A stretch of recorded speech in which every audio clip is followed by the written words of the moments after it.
It's about sharing and caring. It's about doing and belonging. It's about living life to its fullest. And it's about laughing out loud. We are L'Arche Canada, and we're about witnessing and sharing the gifts of all people.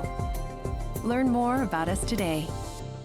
When an impaired driver killed my brother DJ, some people used the A word. They called it an accident, but it wasn't. An accident implies that no one was at fault. But when someone impaired by alcohol and/or drugs chooses to drive, they're fully responsible for the crash that can result. So please, for the memory of my brother DJ and the thousands of families whose lives have been shattered by impaired drivers, let's drop the A word. A crash caused by impaired driving is not an accident.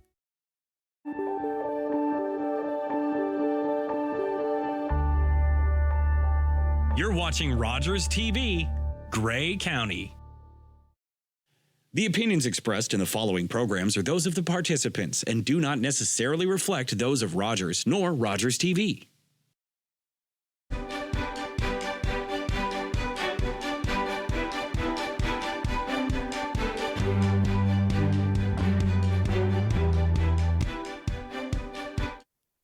Hi, and welcome to Politically Speaking. I'm David Shearman. My guests today are Andrea Matrosovs, who is the mayor of the town of Blue Mountains, and Deputy Mayor Peter Bordignon. And it's good to have you both here. This is your first time on Politically Speaking here in Grey County, and we always have to remember, town of Blue Mountains is part of Grey County, right? Most Absolutely. Okay. Or that sliver that's in the middle. That's right. Right. Or what is it? The meat between two slices of bread? There you go. There you are. Well, anyway, since you have not been on the show before, Andrea, I'd like you to introduce yourself. Tell us about your background and your political experience, if you could. Okay. Well, my name is Andrea, and if you say Matrosovs, you're speaking Latvian. So there you go. And it's a pleasure to be here in the role as mayor, but I did serve on the past 4 years along with Peter in the previous term. I was a councillor at that point, so I'm ready to embrace the new role that has come upon me with as mayor. And I know that Peter and I worked very well in the last term together. So it's a delight to be able to share the leadership roles together in this next term. I am a former educator, local educator. I did teach at Collingwood Collegiate, for example, and some of the other areas. But prior to election in 2018, I retired from my teaching career as a Niagara College instructor for English for foreign students. So I brought that background, I brought the community background to the table, and I think we all have a good complement. We all have something to add in this new term of council as well. And I'm not sure how much more detail you'd like. Well, that's fine because, like I say, people want to know who you are and know a bit about your background, and that's pretty good. Peter, you're on.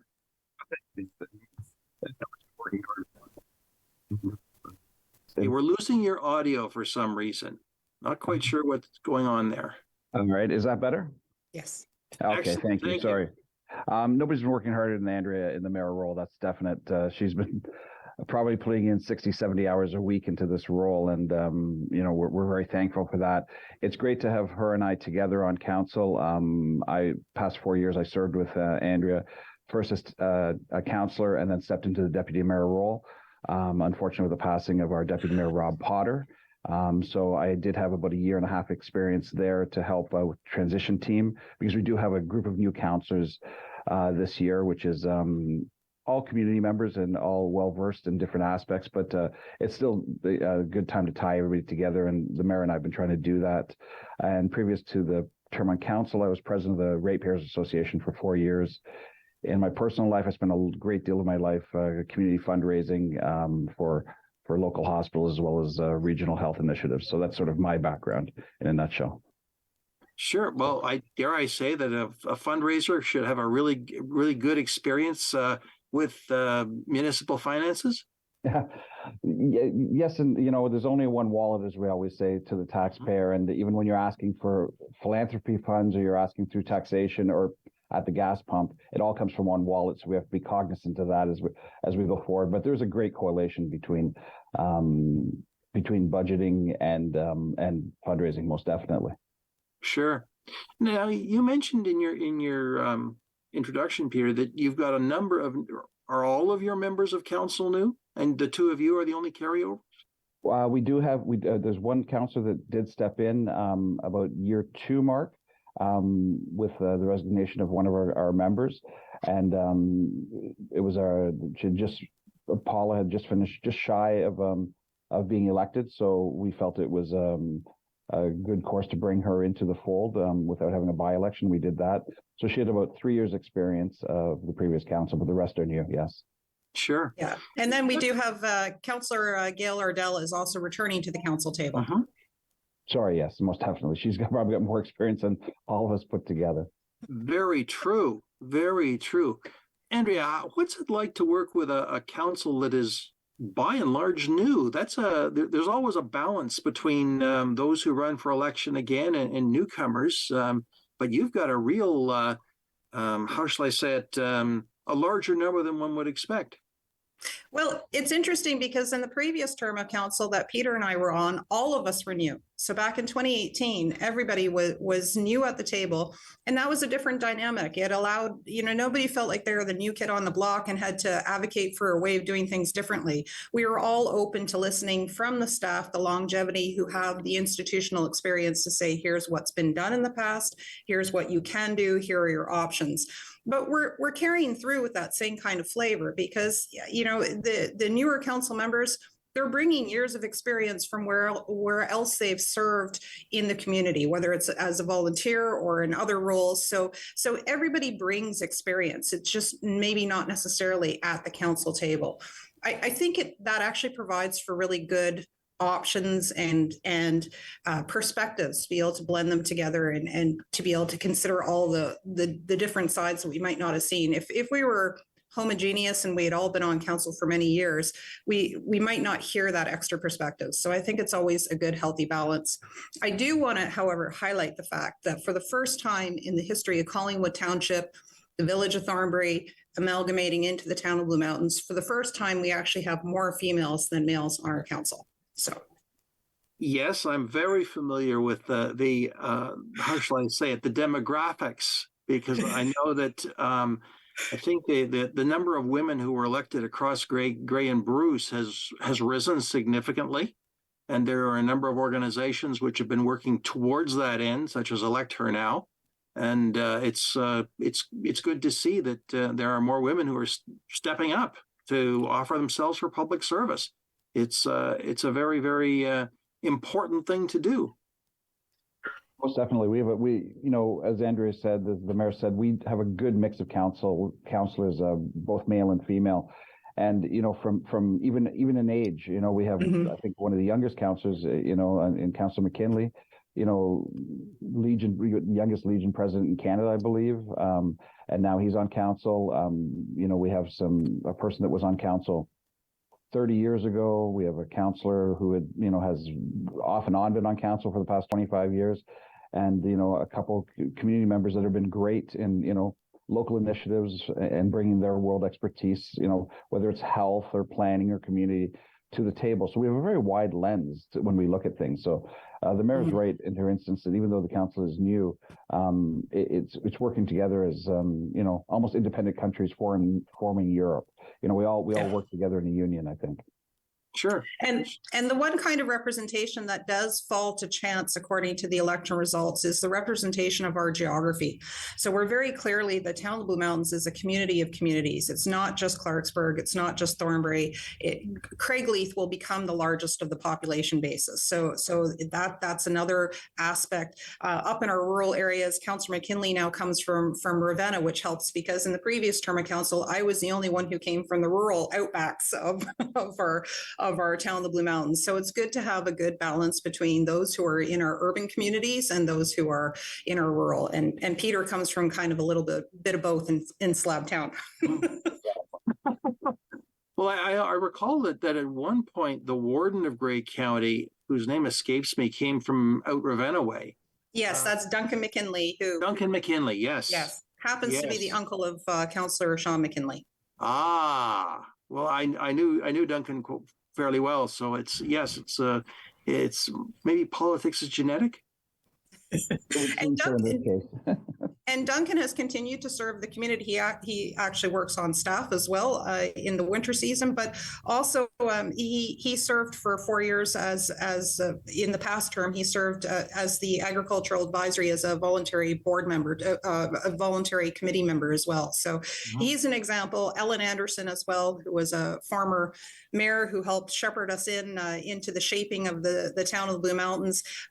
She too. People don't go far. The previous mayor from the previous term, they'll all be around. They'll just be sinking their teeth into another way that they can help out with the community.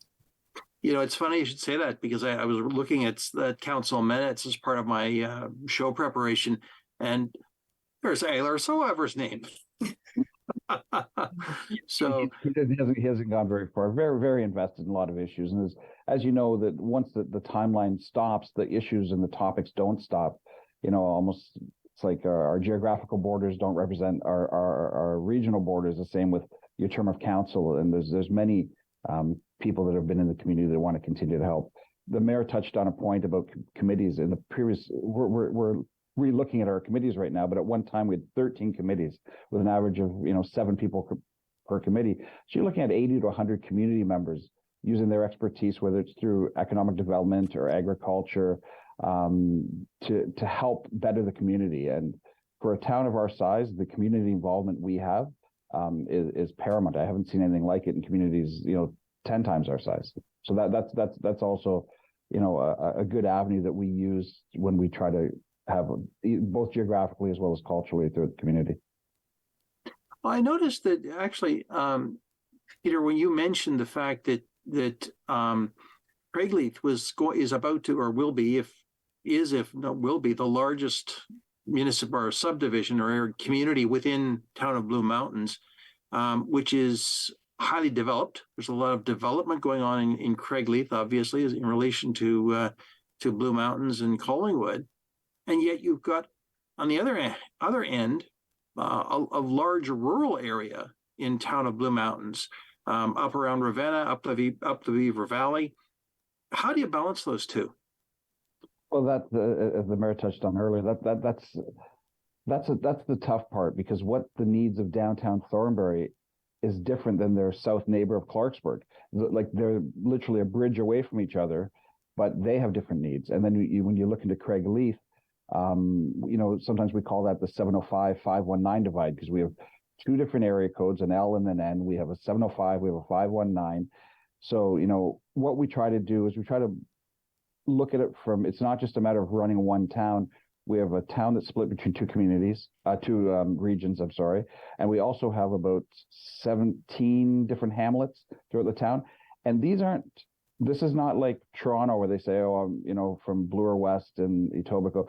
When you talk about being from Thornbury or Laura Bay or Ravenna or Craigleith or Swiss Meadows, they speak of that proudly and independently. So it's the council has to pull that together. And when you start looking at things like dollars, in ground, above ground infrastructure projects, when we're looking at 53% of our population comes from the east side of the town, but out of those, they're the largest seasonal residents as well. So then you have the other side of town, the Thornbury, the Clarksburgs, the Laura Bays, the Ravennas, that are more full-time residents. The population base is smaller. So where do you put the library? Where do you put another community center? So these are things that you really have to weigh out when you're looking at capital investments into town. Working with provincial agencies like the MTO, because we have a major highway running through the town. So there's a lot of things that the council has to do on the capital project side. And David, your point is very valid on looking to the east side.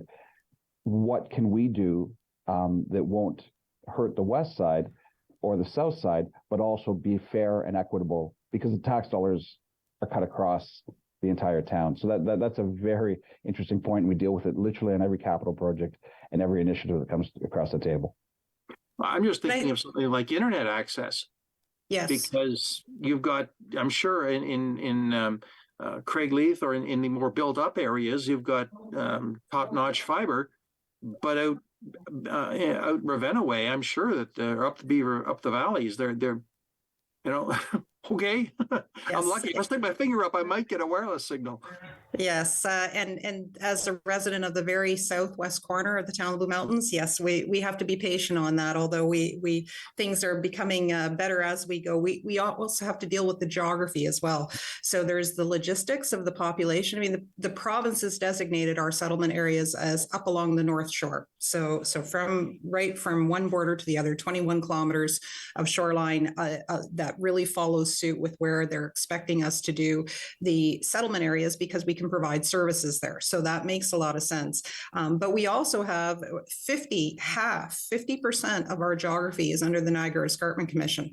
So of that southern base of our region, we have all sorts of challenges, and including the fact that we have our populations spread out into smaller hamlets, as Peter said. So we have that as well. And then the other perspective is the regional perspective too, because when so much of our population is over towards the east side, it's very much a question of that we end up with that boundary between Grey County and Simcoe County.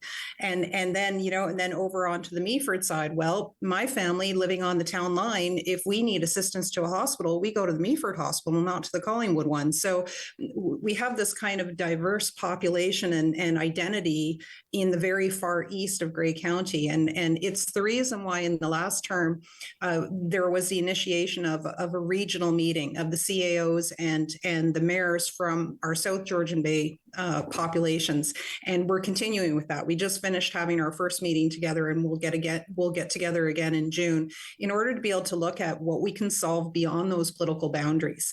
So when Meaford and Grey Highlands and the Blue Mountains come in from the Grey County side, and Wasaga Beach, Collingwood, and Clearview come in from the Simcoe County side, sometimes we can actually solve those problems together and not have to recognize that political divide between. It's interesting you mentioned that, because I was watching a presentation from Roma on housing. You may have seen it yourself. It also appeared on TVO's The Agenda. And one of the I think it was the CIO from Lennox and Addington, was making the point that they were better and stronger when they worked together, as opposed to competing with each other. And this was around the housing issue. And I noticed that here over in Owen Sound, Georgian Bluffs and Owen Sound are engaged in conversations at a very initial stage right now, and very formal.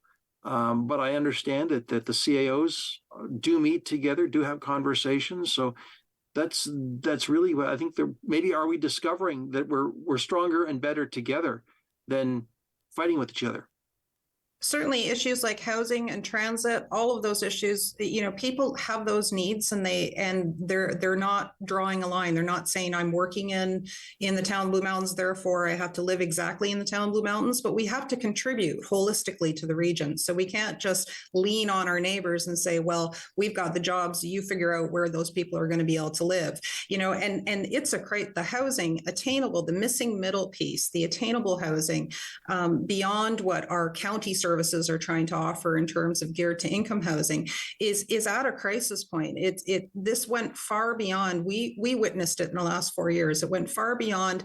Your favorite restaurant is closed on Monday because they're having trouble finding enough staffing. To young doctors coming to the area and meeting with us and taking a tour and saying, yes, I would love to actually set up a family practice here, but I can't afford to live here. It's what do we do with that? Because now we can't provide the services, the health services that are required, because we can't figure out what's missing in the middle in terms of a variety, a mix of housing to match a variety and a mix of income. Yeah. I think isn't that a chorus that we've heard for at least the last 2 years across much of rural Ontario outside of the GTA. Mm-hmm.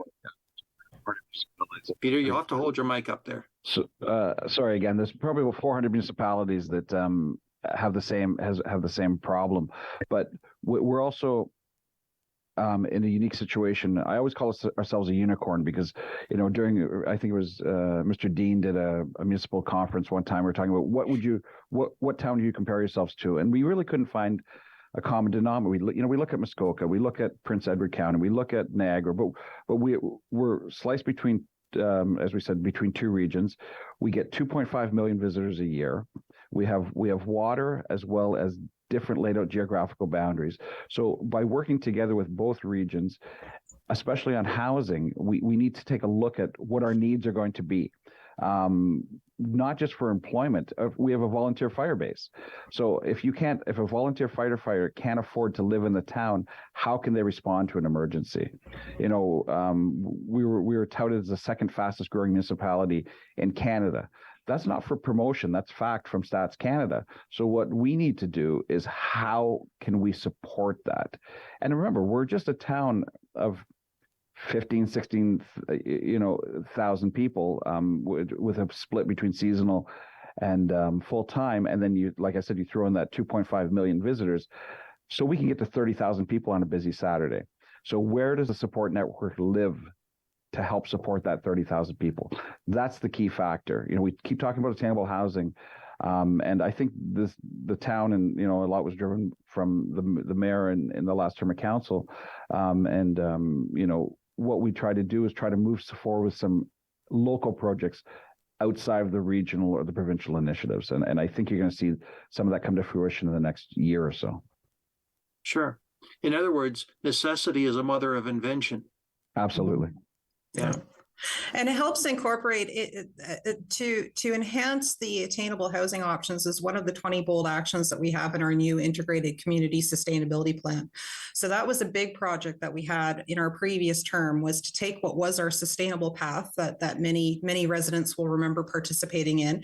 That was a 10-year-old document, great aspirations in it, and certainly the messaging from that has not got lost. It gave us the basis point, but it was critical for us in the last 4 years to develop an actual plan that has actionable items, SMART goals that we can actually measure and be accountable for and be able to check off as we go. So that's really, it was very much embedded into my election platform, because I knew that we could deliver on that, because those were actions that we as a community, not just staff, not just council, it came from the community, it came from lots of input, it came with the expertise that staff could add to it, and as well as some outside consulting as well, and then decisions that were made holistically at the council table to say, these are 20 actions that we can take now in the next couple of years, in the next 5 years, in the next 10 years, in order to make sure that what we do today is actually going to have a sustainable longevity to it. And when we say sustainable, it's not just environmental, because people are still getting those two. They get those two words linked together very quickly, but we have an economic sustainability and a responsibility to make sure that the greatest environmental program is going to have some sort of financial feat to it so that it's going to be able to last. And then likewise, the social cultural is the other side of it, which is why the attainable housing is one of those 20 bold actions. Uh-huh. And do you see that the county primarily looking after the lowest tier, or perhaps the other extreme of for things like attainable housing, or housing that is social, sometimes referred to as social housing, geared to income housing?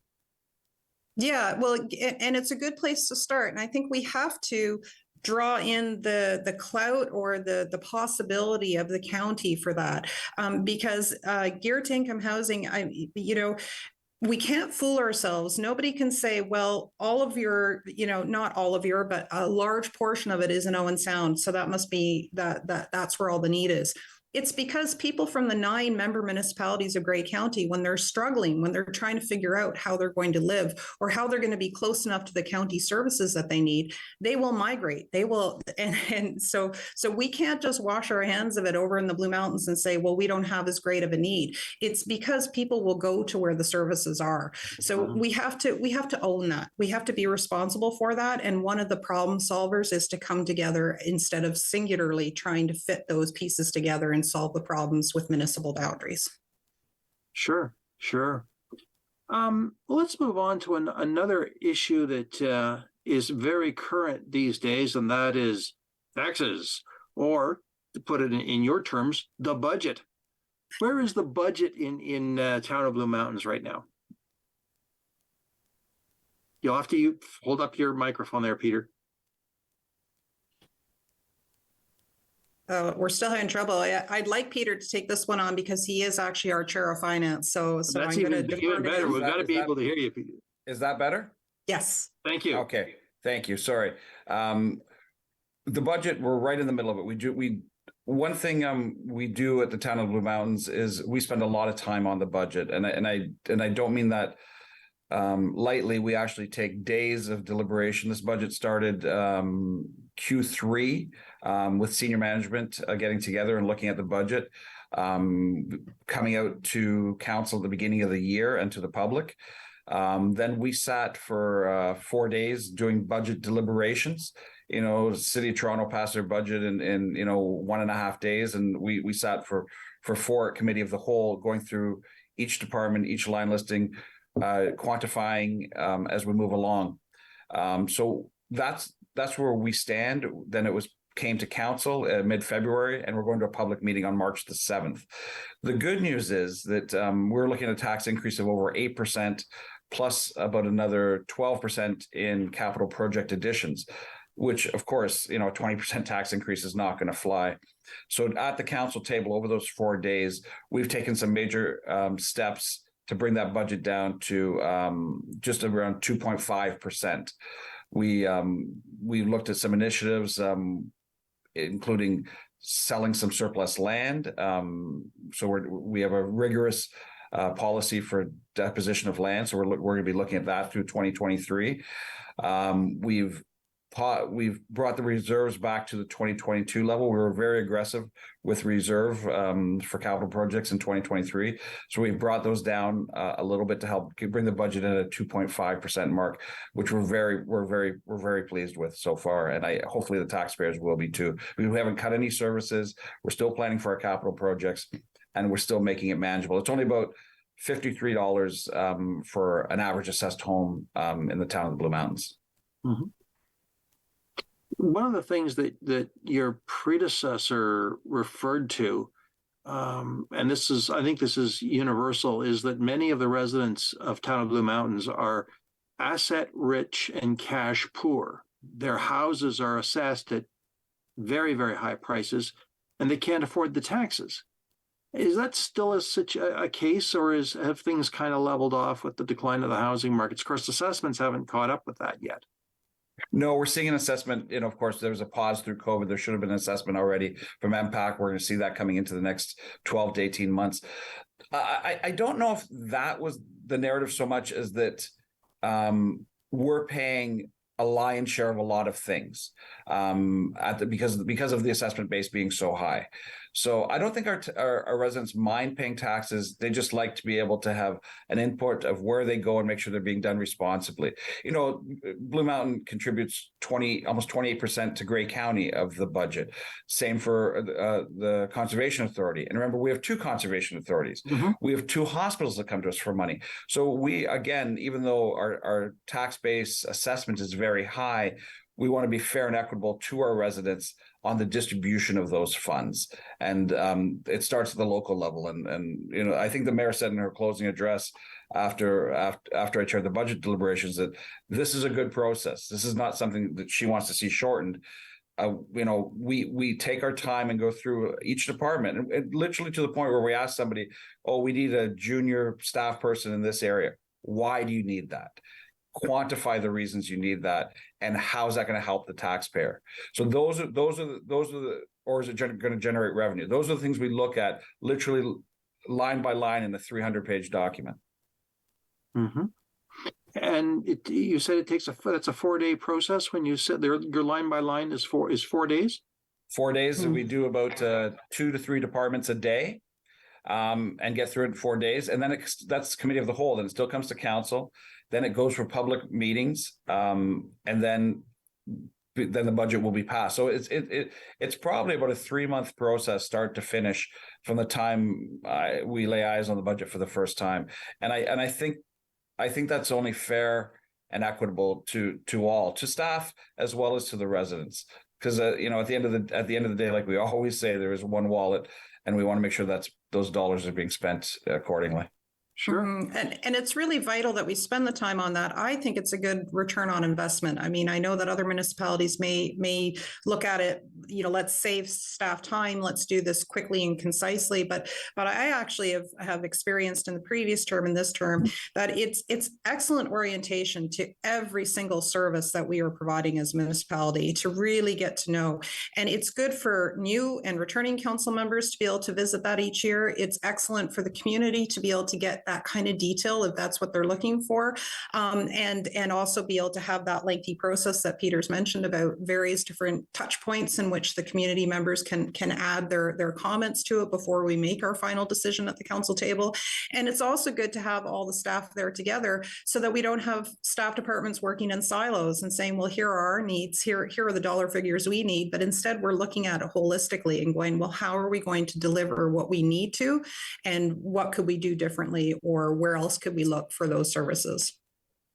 At this point, I'm going to have to call time because my producer is telling me we need to take a break. So we'll be back very shortly. Friends, I'm David Shearman. We'll be right back.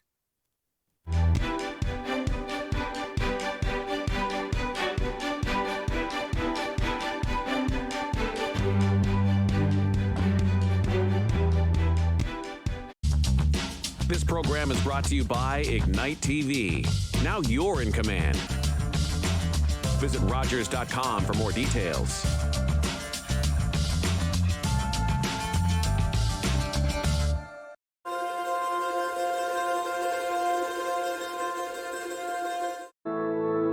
My Uncle Cheney was one of over 150,000 Indigenous children that were taken to residential schools between the 1800s and 1996.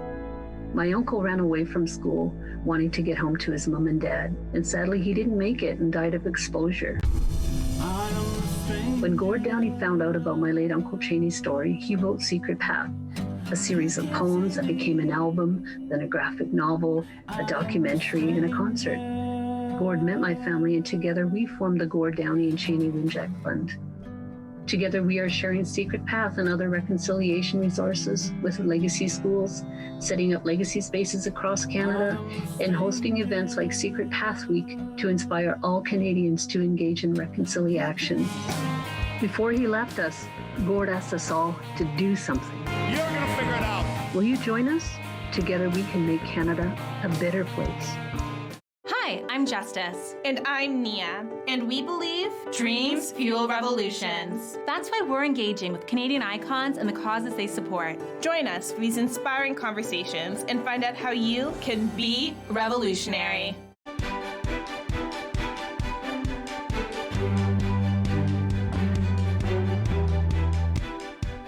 Hi, and welcome back to Politically Speaking. I'm David Shearman. My guests are Mayor Andrea Matrosovs and Deputy Mayor Peter Bordignon of Town of Blue Mountains. And we've been having a great conversation about everybody's favorite topic, money, and taxes, and all those lovely things that people love to talk to politicians about. But I'd like to kind of change things up a little bit and ask you, one of the things that is, how shall I say it, common across actually all of Grey Bruce is what are called STAs, or short-term accommodations. And the Town of Blue Mountains is looked towards by many municipalities as having a leading role, or setting an example for STAs. And where is that at as an issue in your situation?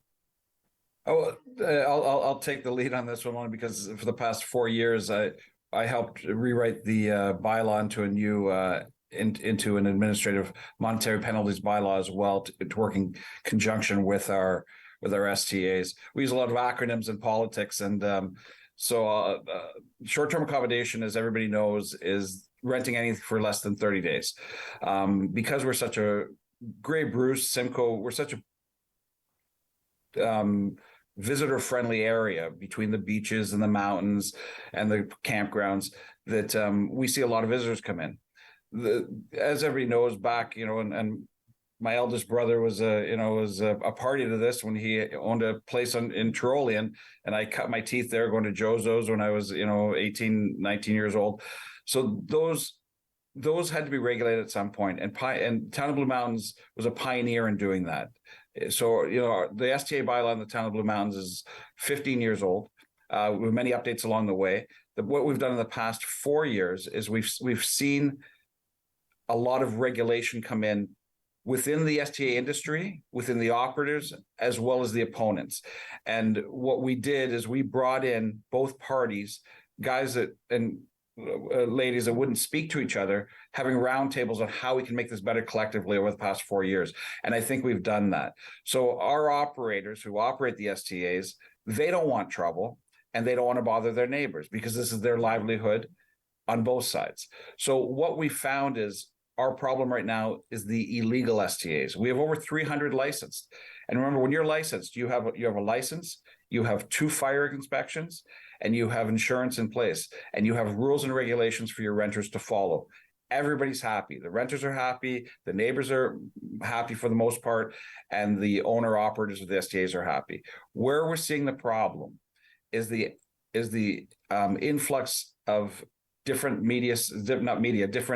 social sites such as Airbnb, and that are easier to tag along onto and try to operate outside those guidelines. So the main noise complaints we're getting and the problem areas are within the illegal zones.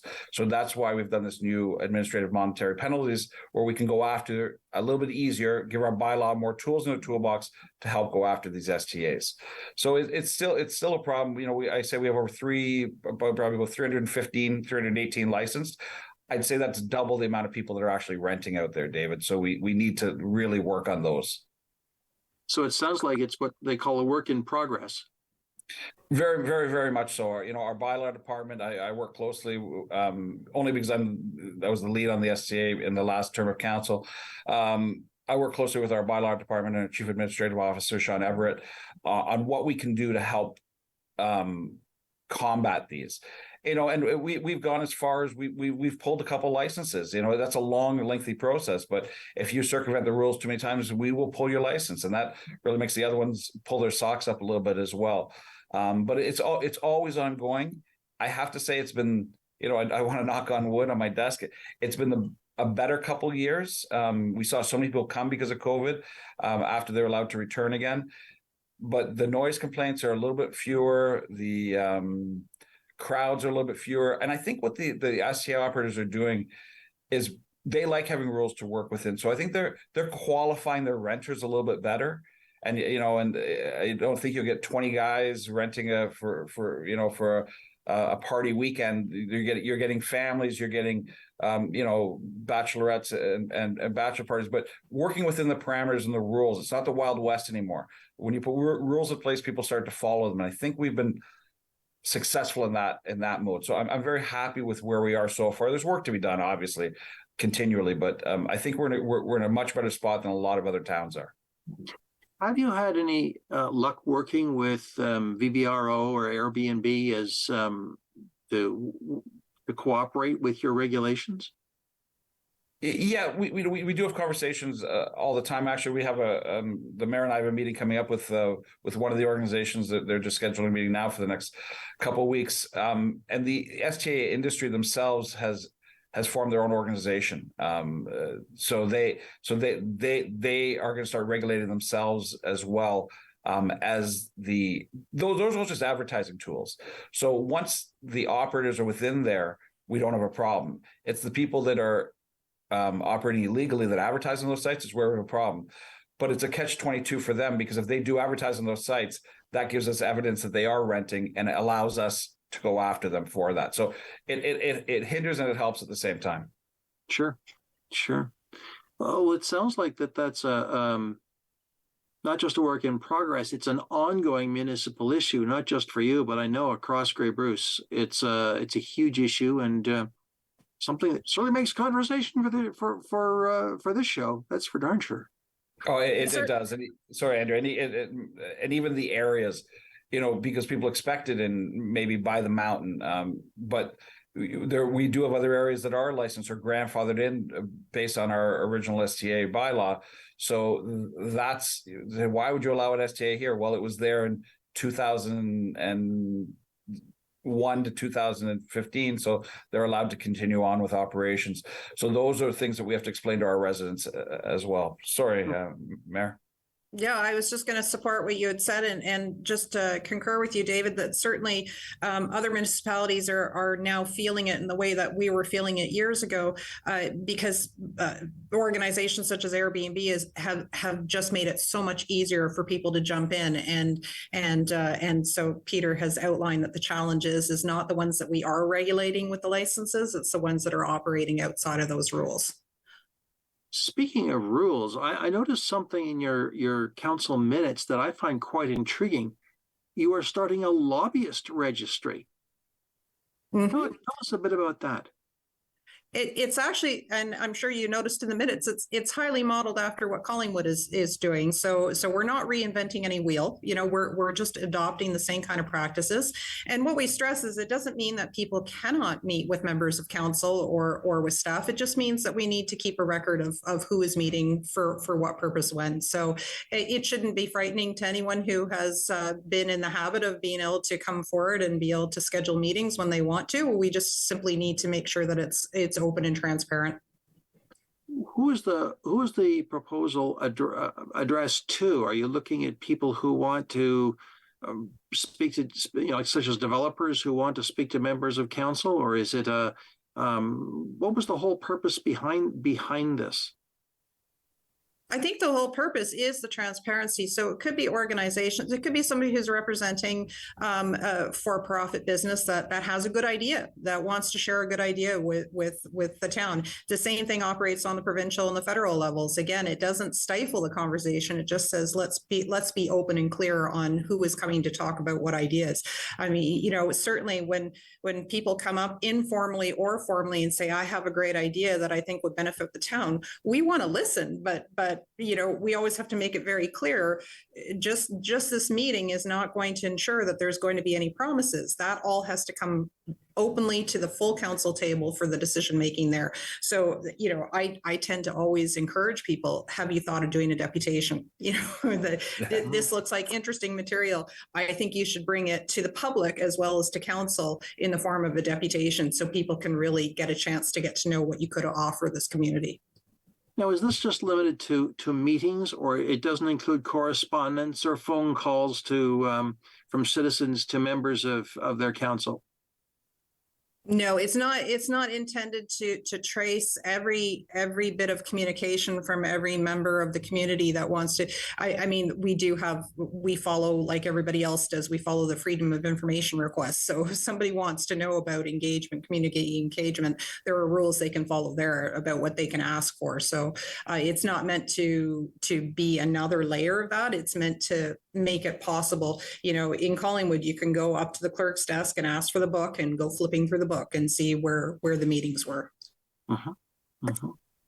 But I think it should jump into individuals as well as organizations, because we have a very in tune community base, and we have many members of the community lobbying for different things which they feel are good for their local neighborhood or for the town as a whole. So when we take a look at this, I like to look at it in its totality of everybody. To your point, David, if you're somebody that's sending in 50 emails a week, are they a lobbyist or are they just a concerned citizen? So I think that's something that we have to take a look at as we go through the lobbyist registry as well. Mm-hmm.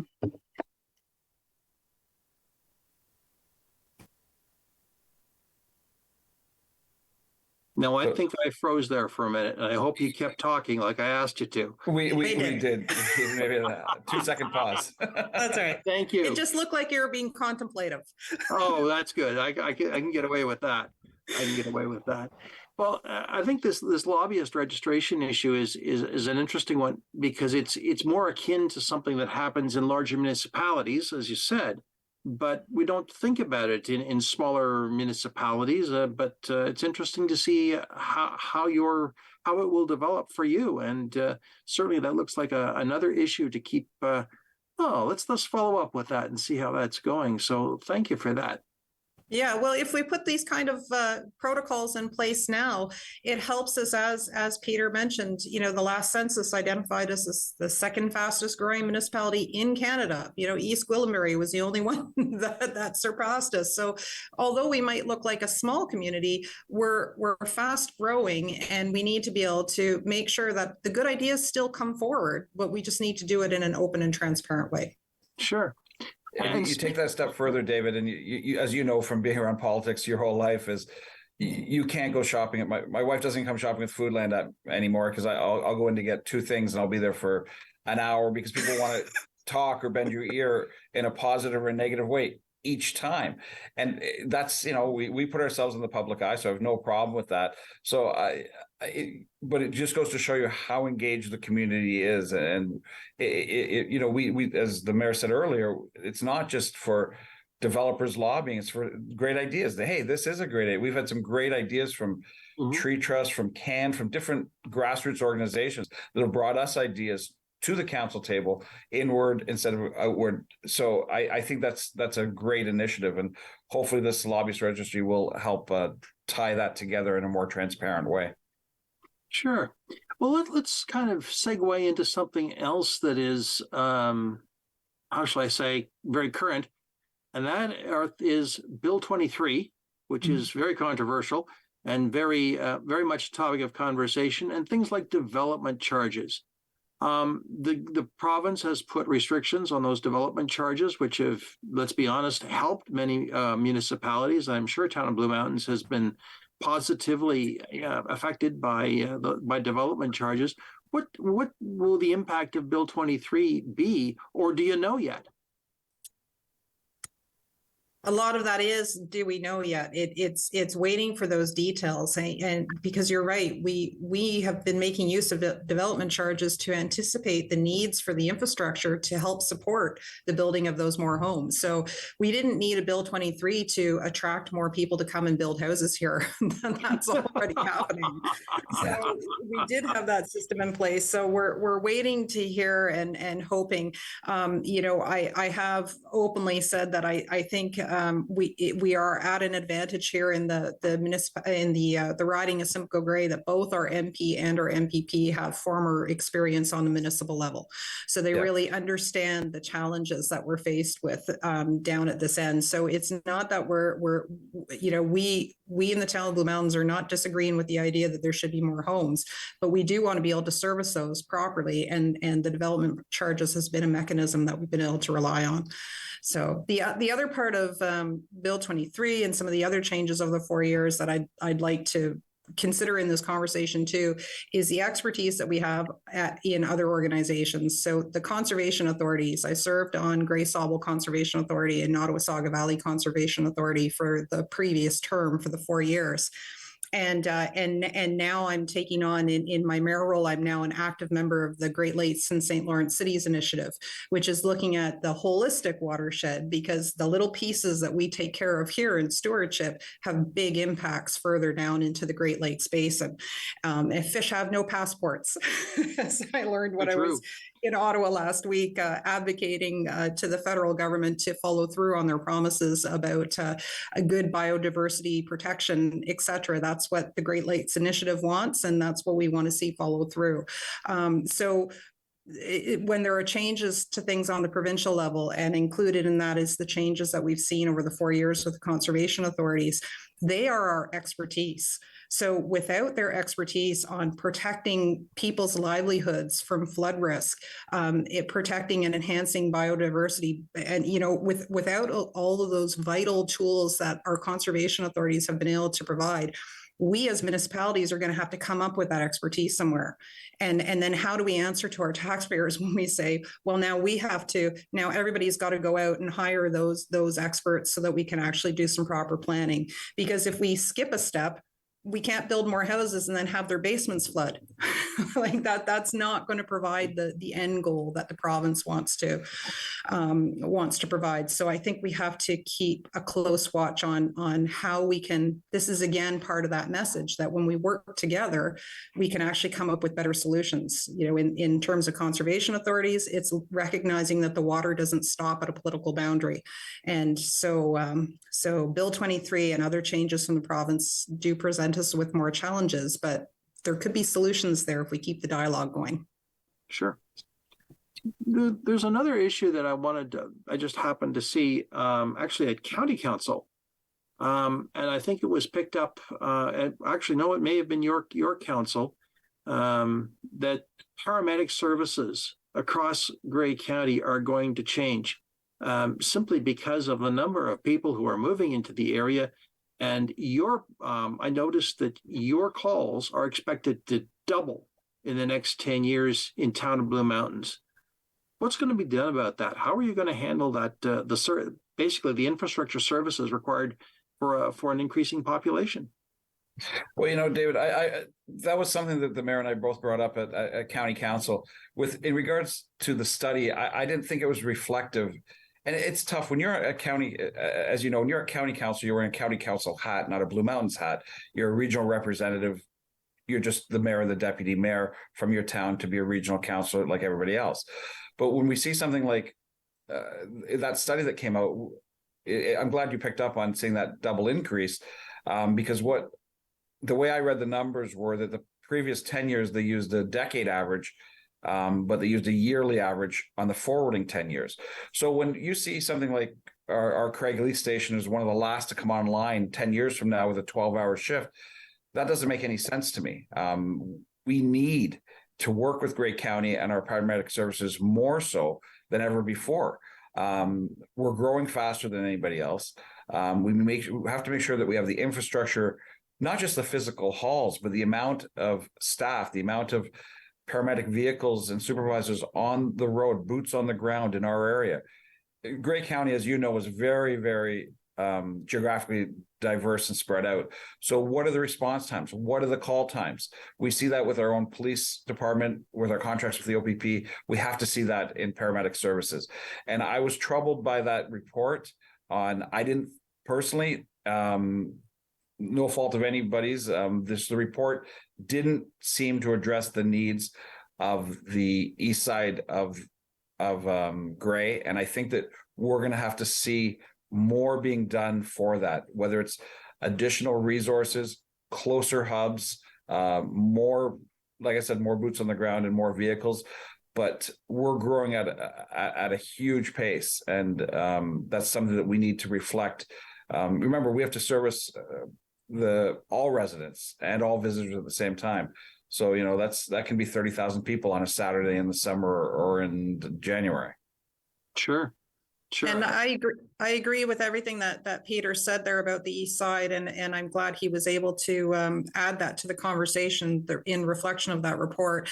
What a silver lining in it is to, when you looked at the heat map, when you looked at the map and you saw the red areas where the service time was far too long, a large part of that was our neighbor in Grey Highlands, with their very interesting, L-shaped geography, but that also includes the area that I'm from in the town of Blue Mountains too. So again, it's one of the examples of this is where pooling together as a county, it can work, because we won't care if that ambulance is crossing over the Grey Highlands border to come and serve my 82-year-old mother, that much faster than wherever it's coming from within the municipality. We just want to be able to have those services. So it's an example of how it can work. But as Peter said, when we drill down into residents in our own municipality looking to us as we're wearing our county hats, they're asking, where is my return on investment? So how do I know that this is going to be dispersed in the logical fashion that it needs to be able to service the growing population we have here? Yes, because Grey Highlands is growing also. I mean, as is Southgate. Yes. Yep. And is there some talk of a plan for a new ambulance station in Feversham? Yes, and that's what I'm talking about. So that one will actually serve our southern residents of the town of Blue Mountains as much as it will be able to assist over the border into Grey Highlands and where their needs are. Sure. And there's talk of moving Chatsworth to Thornbury. There's a study done for that. But with my regional hat on, looking at the response times, we didn't see the response times being much greater for the whole region that area would serve. So that was looked at, I guess, more of with a regional hat lens than it was with a town of Blue Mountains hat lens on as well. So we try to take each aspect of that report. It was a very in-depth report. Had some great data, had some great information, but I think I still feel there's a lot of room for improvement as we move forward. The good thing, though, even though it was a 10-year study, David, we know that we get updates at quarterly and annually from our own paramedic services with actual numbers, not just projections.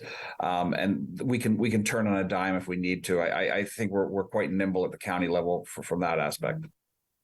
Yes, and I have to say that the lead staff is also very, very on top of things. They're very aware, very aware. So, well, it'll be interesting. Certainly, something interesting to watch. One other thing I wanted to ask you about, because it has come up in other municipalities, are the changes to the new Blue Box program. What are the plans in town of Blue Mountains? Well, you're laughing, Peter. Well, I'll let the mayor go first, but it's a.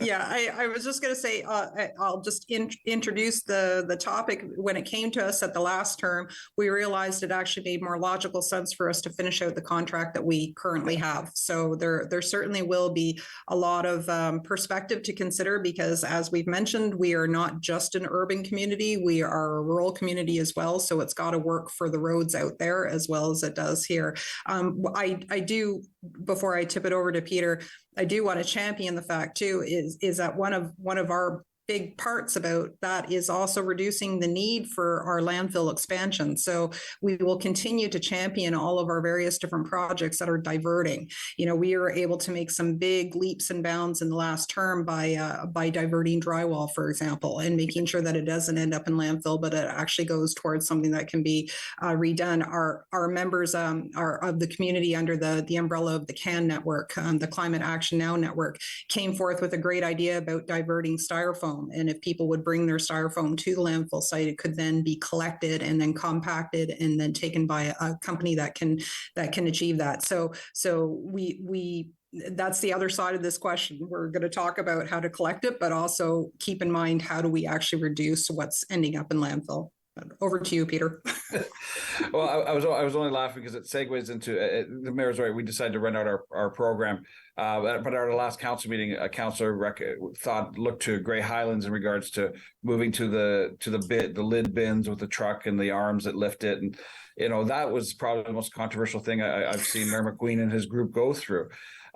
Being geographically diverse as we are, the population that we are, personally, I'm adamantly against anything to that effect. I have a big wood box at the end of mine that keeps the raccoons out and things like that. And I think once the provincial government steps in and we have the new Blue Box recycling program, we'll look at our waste management as we move forward. But I'm not an advocate at all of those bins. I can't imagine our elderly population pushing those down the drive, or a farmer bringing it down, or having 20 in a row in Craigleith in a small condo area. But the mayor brought up a good point. I always look at everything with a fiscal lens. And when we looked at the landfill, we talked about tipping fees. So we raised the tipping fees so high that we weren't subsidizing the contractors anymore, dropping off mixed drywall, because there was so much building going on, and mixed metals and things like that. So they've decided, so it helps the environment. It helps us fiscally because we're not paying to get rid of all that. And it extends the life of our landfill, and it reduces the amount going into our landfill. So by just a simple financial mechanism, we were able to help the environment at the same time. So I think that's the beauty of the way that the mayor and I work together too, because we look at things from different lenses and try to bring it together as a whole. And that was a great project. I was glad we got that done. And at that point, I got a call time, because the voice in my ear is saying, we're just about out. Andrea Matrosovs, mayor of Town of Blue Mountains, and Peter Bordignon, the deputy mayor, thank you both for your conversations today. It has been excellent. We will come back and talk to you again. So, hey, just keep on keeping on. Great. Thank you for the opportunity. Thank you. It was a great day. I appreciate it very much. And thank you, friends, for being a part of Politically Speaking. I'm David Shearman, and yeah, we'll talk again.